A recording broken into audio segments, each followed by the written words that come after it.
Ambani news ಟಿವಿಗೆ ಸ್ವಾಗತ. ಪ್ರತಿದಿನ ನ್ಯೂಸ್ ಅಪ್ಡೇಟ್ಗಾಗಿ ಸಬ್ಸ್ಕ್ರೈಬ್ ಮಾಡಿ, ಲೈಕ್ ಮಾಡಿ, ಶೇರ್ ಮಾಡಿ. ಅಂಬಾನಿ ನ್ಯೂಸ್ ಟಿವಿ ವೀಕ್ಷಕರಿಗೆ ನಮಸ್ಕಾರ. ಕೋಲಾರದಲ್ಲಿ ಕೆವಿ ಗೌತಮ್ ಜನ್ಮದಿನದ ಸಂಭ್ರಮ. ಕಾಂಗ್ರೆಸ್ ಮುಖಂಡರು ಹಾಗೂ ಕಾರ್ಯಕರ್ತರಿಂದ ಅದ್ದೂರಿ ಸನ್ಮಾನ. ಕೋಲಾರ ಲೋಕಸಭಾ ಕ್ಷೇತ್ರದ ಅಭ್ಯರ್ಥಿ ಹಾಗೂ ಕೆಪಿಸಿಸಿ ರಾಜ್ಯ ಪ್ರಧಾನ ಕಾರ್ಯದರ್ಶಿಗಳಾದ ಕೆವಿ ಗೌತಮ್ ಅವರ ಜನ್ಮದಿನವನ್ನು ಜಿಲ್ಲಾ ಕಾಂಗ್ರೆಸ್ ಸಮಿತಿಯ ವತಿಯಿಂದ ಅತ್ಯಂತ ಸುವ್ಯವಸ್ಥಿತವಾಗಿ ಹಾಗೂ ಗೌರವಪೂರ್ವಕವಾಗಿ ಆಚರಿಸಲಾಯಿತು. ನೆಚ್ಚಿನ ನಾಯಕನ ಹುಟ್ಟುಹಬ್ಬ ಶುಭ ಕೋರಲು ಜಿಲ್ಲೆಯ ಮೂಲೆ ಮೂಲೆಯಿಂದ ಕಾಂಗ್ರೆಸ್ ಕಾರ್ಯಕರ್ತರು ಹರಿದು ಬಂದಿದ್ದರು. ಕೋಲಾರದಲ್ಲಿ ನಡೆದ ಈ ವಿಶೇಷ ಕಾರ್ಯಕ್ರಮದಲ್ಲಿ ಶಿಡ್ಲಘಟ್ಟ ಮತ್ತು ಚಿಂತಾಮಣಿ ವಿಧಾನಸಭಾ ಕ್ಷೇತ್ರಗಳಲ್ಲಿ ನೂರಾರು ಕಾರ್ಯಕರ್ತರು ಭಾಗವಹಿಸಿ ಕೆವಿ ಗೌತಮ್ ಅವರಿಗೆ ಹೂಗುಚ್ಛ ನೀಡಿ ಆರ್ಥಿಕ ಶುಭಾಶಯಗಳು ಸಲ್ಲಿಸಿದರು.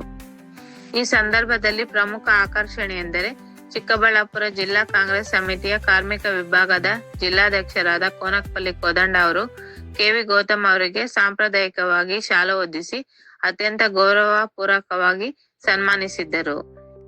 ಕಾರ್ಯಕ್ರಮದಲ್ಲಿ ರಾಜ್ಯ ಮಟ್ಟದ ಮುಖಂಡರಾದ ದಿನೇಶ್, ಹಿರಿಯ ನಾಯಕರಾದ ಶಾಸ್ತ್ರಿ ವೆಂಕಟಪತಿ, ಅರಿಫುಲ್ಲಾ ಖಾನ್ ಮತ್ತು ಮುರಳಿ ಸೇರಿದಂತೆ ಹಲವು ಪ್ರಮುಖ ಕಾಂಗ್ರೆಸ್ ಮುಖಂಡರು ಉಪಸ್ಥಿತರಾಗಿದ್ದರು.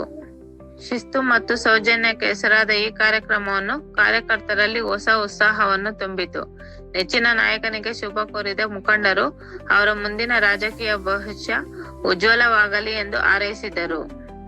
ಒಟ್ಟಾರೆಯಾಗಿ ಕೆವಿ ಗೌತಮ್ ರವರ ಜನ್ಮ ದಿನಾಚರಣೆ ಕೇವಲ ಒಂದು ಆಚರಣೆಯಾಗದೆ ಕಾಂಗ್ರೆಸ್ ಕಾರ್ಯಕರ್ತರ ಒಗ್ಗಟ್ಟಿನ ಪ್ರದರ್ಶನಕ್ಕೂ ಸಾಕ್ಷಿಯಾಯಿತು. ಏನು ನಮ್ಮ ಕೋಲಾರ ಲೋಕಸಭಾ ಅಭ್ಯರ್ಥಿಯಾದಂತಹ ಗೌತಮಣ್ಣವರು ಕಳೆದ ಕೋಲಾರ ಲೋಕಸಭಾ ಕಾಂಗ್ರೆಸ್ ಅಭ್ಯರ್ಥಿಯಾಗಿದ್ದರು. ಏನು ಕಡಿಮೆ ಅಂತರದಲ್ಲಿ ನಮ್ಮ ಗೌತಮಣ್ಣವರು ಪರಾಭವಗೊಂಡರು.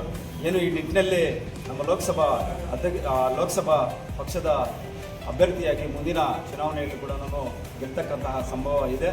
ಏನು ನಮ್ಮ ಪಕ್ಷದ ಅಧ್ಯಕ್ಷರು ಡಿ.ಕೆ. ಶಿವಕುಮಾರ್ ಸಾಹೇಬರು, ಉಪಮುಖ್ಯಮಂತ್ರಿಗಳು ಆಶ್ವಾಸನೆಯನ್ನು ಕೊಟ್ಟಿದ್ದಾರೆ. ಗೌತಮಣ್ಣಗೆ ಮುಂದಿನ ದಿನಗಳಲ್ಲಿ ಕೋಲಾರ ಲೋಕಸಭಾ ಅವಕಾಶ ಮಾಡಿಕೊಡೋಣ ಅಂತೇಳಿ.